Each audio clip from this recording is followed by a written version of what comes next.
প্রিয় দর্শক, আসসালামু আলাইকুম। বিনা টাকা বাংলাদেশ ভবনে আজ চলে আসছে আমার 13 নম্বর জেলা। এটা হলো বরগুনা জেলা। আমি আপনাদেরকে ঘুরে দেখাবো, চলুন আমার সাথে বরগুনা জেলা ভ্রমণ করি। বরগুনা জেলার নতুন বাস স্টেশন দক্ষিণ অঞ্চলের যোগাযোগের ব্যবস্থাকে উন্নত করার জন্য নির্মাণ করা হয়েছে। দীর্ঘদিন ধরে বরগুনা জেলার মানুষ একটি আধুনিক বাস টার্মিনালের দাবি জানিয়ে আসছিল। সে প্রয়োজন মেটানোর জন্য সরকার এই নতুন বাস টার্মিনালটি নির্মাণের কাজ 2020 সালে এবং 2021 সালের মধ্যে সম্পন্ন করা হয়। বরগুনা শহরে পরিবহন ব্যবস্থাকে আধুনিক লক্ষ্যে এই কেন্দ্র বাস টার্মিনাল নির্মাণ করা হয়। দীর্ঘদিনের পরিকল্পনার পর স্থানীয় সরকার ও সংশ্লিষ্ট কর্তৃপক্ষের উদ্যোগে এটি নির্মাণ করা হয়। নির্মাণ শেষ হওয়ার পর এটি বরগুনা জেলার প্রধান সড়ক যোগাযোগের কেন্দ্র হিসেবে ব্যবহৃত হচ্ছে।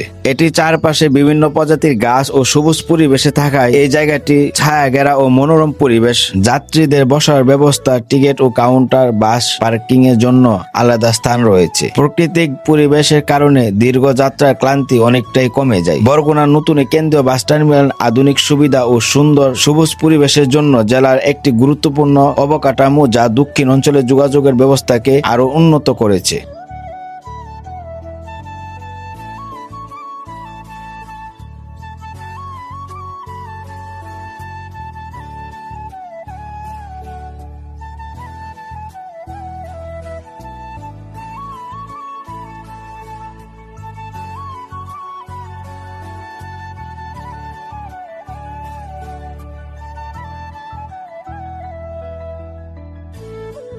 প্রিয় দর্শক, এই মুহূর্তে অবস্থান করতেছি ব্যস্ততম একটি বাজার, বরগুনা জেলার সদরের বাজার। বরগুনা জেলার সদর থানার অন্তর্ভুক্ত এই বাজার। আপনাদেরকে এখন আমি এই বাজারটা সম্পূর্ণ ভিজিট করে দেখাবো, চলুন আমার সাথে। বরগুনা সদর উপজেলা একটি গুরুত্বপূর্ণ ঐতিহ্যবাহী বাজার। এটি বরগুনা জেলার মানুষের দৈনন্দিন কেনাবেচা ও ব্যবসা বাণিজ্যের গুরুত্বপূর্ণ কেন্দ্র হিসেবে পরিচিত। এর ইতিহাস অনেক বছর আগে স্থানীয় কৃষক, জেলে ব্যবসায়ীরা তাদের উৎপাদিত পণ্য বিক্রি করার জন্য এই বাজারে আসতেন। বিশেষ করে গ্রাম অঞ্চল থেকে দুধ, দই বেশি বিক্রি হতো বলে ধীরে ধীরে এই বাজারের নাম দেওয়া হয় দই বাজার। সময়ের সঙ্গে সঙ্গে এটি একটি বড় বাজার এবং গুরুত্বপূর্ণ হাট বাজারে পরিণত হয়।